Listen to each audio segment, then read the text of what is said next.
வணக்கம் மக்களே. இதுக்கு முன்னாடி போட்ட வீடியோவில் ஒரு நண்பர் சொல்லியிருக்காங்க, வீடு போனது காடு வாவானது இந்த வயசில் உங்களுக்கு வீடியோவான்னு கேட்டிருக்காங்க. வேறு எந்த வயசில் போட்டால் அவங்க சார் பார்ப்பாங்கன்னு தெரியல. எனக்கு பிடிச்சிருக்கு, நான் வீடியோ பண்ணுறேன். உங்களுக்கு பிடிச்சா லைக் பண்ணுங்கள், இல்லைன்னா தள்ளி விட்டுட்டு போயிட்டே இருங்க. எங்கள் வீட்டுக்காரர் தான் இதை பற்றி கவலைப்படணும். நீங்கள் ஏன் வயசுனா ஒரு 30 வயசுலேருந்து 40 வயசுக்குள்ளே எல்லோரும் இந்த உலகத்தில் செத்துருவாங்களா?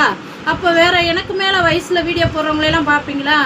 எனக்கு உடம்புக்கு முடியல, நம்ம வீட்டிலே இருந்தால் பைத்தியம் ஆயிடுவார், ரொம்ப முடியாமல் போயிருமேன்னு சொல்லி எங்கள் வீட்டுக்காரரு சரி போட்டால் போடட்டும், நம்மளும் அவளுக்கு கம்பெனி கொடுப்போன்னு அப்பப்போ அவர் ஒரு வீடியோக்கு எதுக்கோ வருவார்.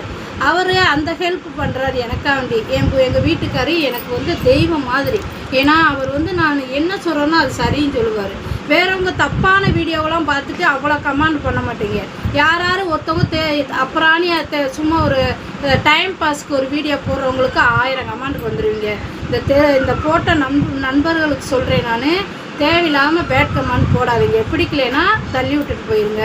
எனக்கு பிடிச்சிருக்கு, நான் போட்டிருக்கேன். எங்கள் வீட்டுக்கார் மட்டும்தான் கவலைப்படணும், நீங்கள் ஒன்றும் கவலைப்பட வேணாம்.